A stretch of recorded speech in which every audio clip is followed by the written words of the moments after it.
శ్రీ సత్యసాయి జిల్లా మడకశిర తహసీల్దార్ మూర్షావలి లంచ్ అవతారం ఎత్తారు. మెలవాయి పంచాయతీకి చెందిన ఓ రైతు తన సొంత పొలం సమస్యను తహసీల్దార్ దృష్టికి తీసుకువెళ్లారు. దాంతో తహసీల్దార్ వెటకారంగా ముఖ్యమంత్రి లాంటి వారే డబ్బులు తీసుకుంటూ ఫ్రాడ్ చేస్తున్నారు, మేమంతా మీలాంటి రైతుల వద్ద డబ్బు తీసుకొని పై అధికారులు వచ్చినప్పుడు ఖర్చు చేస్తుంటామని చెప్పుకొచ్చారు.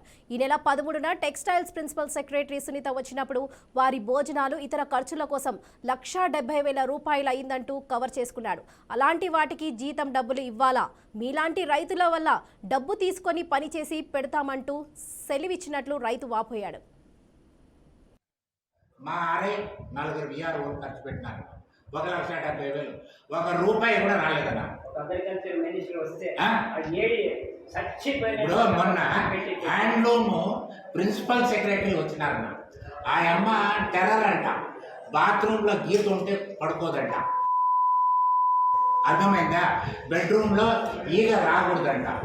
దానికి ఎంత ఖర్చు అయ్యేది? 3,000. వాళ్ళ ఫుడ్ మన ఊళ్ళో దొరుకుతున్న మడకశిరలో హిందూపూర్ నుండి తెప్పించాలన్న. వాళ్ళు మెను నువ్వు భయపడిపోతావన్నా, మెను చూపిస్తావు. నువ్వు అంటావు కదా, నువ్వు తీసుకుంటావు అని నువ్వు అంటావు కదా, దానికి నేను చెప్తాను ఉండు.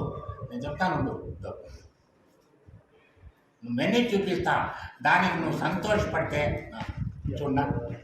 డిన్నర్ 13వ తేదీ 1 vegetable starter, chicken starter, phulka, chicken curry, vegetable curry, ice cream, gulab jamun, apple. మళ్ళా breakfast dosa, aloo paratha, dosa curry, pancake. ఈ పాన్ కేక్ బెంగళూరులోనే దొరుకుతుంది, ఇక్కడ దొరకదు. Dry fruits, lunch, vegetable starter, chicken starter, mutton starter, egg starter, chicken curry, vegetable curry, ragi mudda, roti, chicken biryani, rice, పప్పు, rasam, curd, ఒలిగా, gulab jamun, ice cream, fruits, sweet. ఇదంతా ఎక్కడి నుండి తెచ్చిస్తాడు తహసీల్దార్? ఏమండి మీరు అంటారు? ఎక్కడి నుండి? మా విఆర్ఓ ఎక్కడి నుండి తెస్తాడు? ఆయనకే నేను ఆర్డర్ ఇస్తాను. ఎక్కడి నుండి తెస్తాడు చెప్పన్నా, నువ్వు చెప్పన్నా. నీకు ఒకడు తీసుకుంటే కూడా పని అయిపోవాలి, అప్పుడు నువ్వు సంతోషపడతావు. ఇప్పుడు కాదు, నేను ఈ మెథడ్ చెప్పినాను, అయిపోతుంది. నువ్వు తీసుకుంటాడు చేయడు అంటే ఇవన్నీ కూడా ఎవడబ్బా సొమ్ము, ఎవరికి అర్థం